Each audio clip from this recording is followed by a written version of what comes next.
আসসালামু আলাইকুম। রূপার রান্নাঘরে সবাইকে জানাই স্বাগত। আজকে আমি রান্না করব ফ্রাইড রাইস। এখানে বিনস, মটরশুঁটি, গাজর, ক্যাপসিকাম, তার সঙ্গে আমি ফুলকপি যোগ করে এই ফ্রাইড রাইসটা তৈরি করব। প্রথমে ফুলকপিকে এইভাবে টুকরো করে পিস করে ছোট ছোট করে এভাবে পিস করে নিচ্ছি। এভাবে খুব ছোট ছোট করে পিস করে নেব। আপনারা তো ফ্রাইড রাইস অনেক রকম খেয়েছেন, আজকে আমি এর সঙ্গে ফুলকপি যোগ করে এই ফ্রাইড রাইসটা তৈরি করব। দেখুন আমি এভাবে খুব ছোট ছোট করে পিস করে নিচ্ছি। এভাবে পিসটা করে নিতে হবে, খুব ছোট ছোট করে নিতে হবে। ফুলকপিটাকে টুকরো টুকরো করে, দেখতেও ভালো লাগবে। আমি এভাবে সবগুলোকে করে নেব। এখানে সবগুলোকে কেটে নিয়েছি। বিনস এভাবে কেটেছি, আপনারা আপনাদের শেপের পছন্দ মতো কেটে নিতে পারেন। আমি এখানে গাজর কেটে নিয়েছি, মটরশুঁটি ছিলে নিয়েছি, ফুলকপি টুকরো টুকরো করে কেটে নিয়েছি। এখানে আমি সবই সম পরিমাণে নিয়েছি, শুধু ক্যাপসিকামটা একটু সামান্য কম নিয়েছি। একটু একটু কমই নেবেন, আর এইগুলো সবই পরিমাণটা সমানেই নেবেন, তাহলে দেখবেন ফ্রায়েড রাইসটা খেতে খুব ভালো লাগবে। আমি সসপ্যানের মধ্যে একটু জল দিয়েছি, জল গরম হয়ে গেছে, জলে ভাপ উঠছে। আমি এবার কেটে ফুলকপিগুলো যেগুলো কেটে রেখেছি সেগুলোই গরম জলের মধ্যে দিয়ে দিচ্ছি। 5 মিনিট আমি গরম জলে ডুবিয়ে রেখে দেবো। ফুলকপিতে যে প্রচুর বীজ থাকে, বীজটাও কেটে যাবে আর ফুলকপিটা নরমও হয়ে যাবে।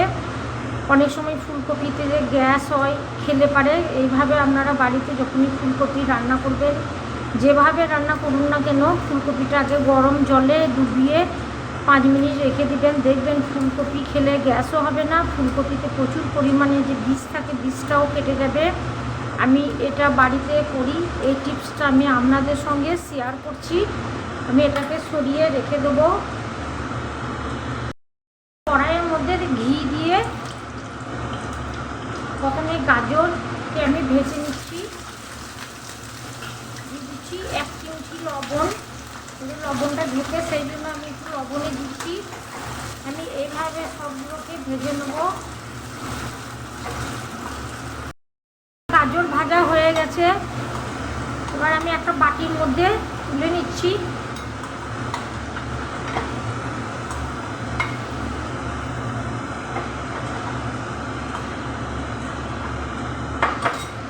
আমি আর একটু ঘি দিচ্ছি। যখনই এটা করবেন ঘি দিয়ে ভাজার চেষ্টা করবেন।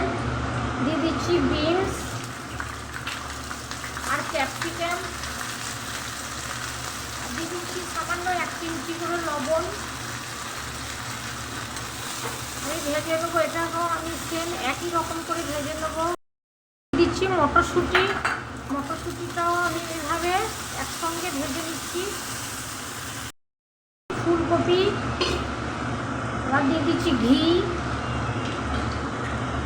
দিয়ে দিচ্ছি 1 চিমটি লবণ। মশলাটা ঢুকবে সেই জন্য আমি লবণ দিই, প্রত্যেকটা ভাজাতেই লবণ দিচ্ছি, আপনারাও লবণ দিবেন। ফুলকপি ভাজা হয়ে গেছে, দেখুন আর লাল করবো না, আমি এইভাবে ভেজে নিচ্ছি। দেখুন আপনারা এইভাবে ভেজে নেবেন।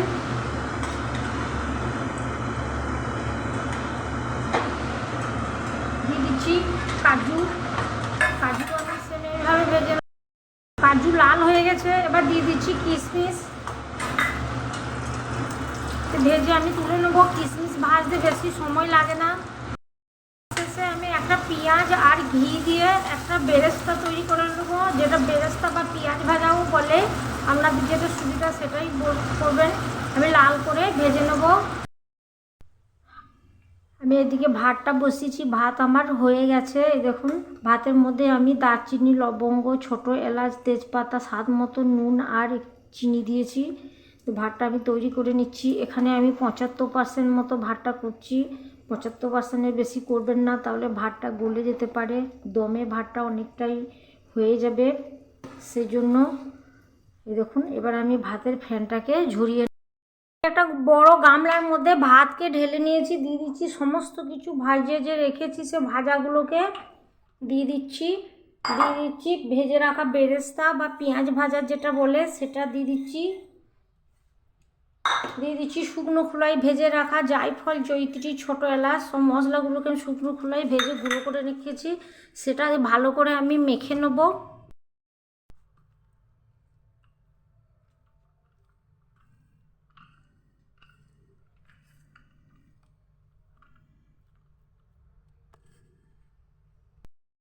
গ্যাসের ফ্লেমটা লো করে একদম একটা রুটি করা তাওয়ার ওপরে বসিয়ে আমি আধ ঘন্টা দমে রেখে দেবো। এখানে আমি ডাইরেক্ট গ্যাসে দেবো না, তলে পুড়ে যেতে পারে, তাওয়ার ওপরেই রেখে আমি দমে দেবো। আপনারা অবশ্যই এই কাজটা করবেন, দেখবেন তাহলে আর তলে লেগে যাবে না। আমি সেই জন্য এটাই করব। তৈরি হয়ে গেল ফ্রাইড রাইস, ফুলকপির ফ্রাইড রাইস। আমি দেখুন কত সুন্দর হয়েছে, একটাও ভাত ভাঙেনি, গোটা গোটা হয়ে আছে ভাত। এই দেখুন, আমি আজকে চিকেনের সঙ্গে পরিবেশন করছি। আজকে আমার ফ্রাইড রাইসটা যদি ভালো লেগে থাকে তাহলে আমার চ্যানেলটি সাবস্ক্রাইব করে আমাকে সাপোর্ট করুন। সবাই ভালো থাকুন, সুস্থ থাকুন, আর রূপা রান্নাঘরের সঙ্গে থাকুন। আজকের মতো আসি, আবার দেখা হবে নতুন একটা এপিসোড নিয়ে। আল্লাহ হাফিজ।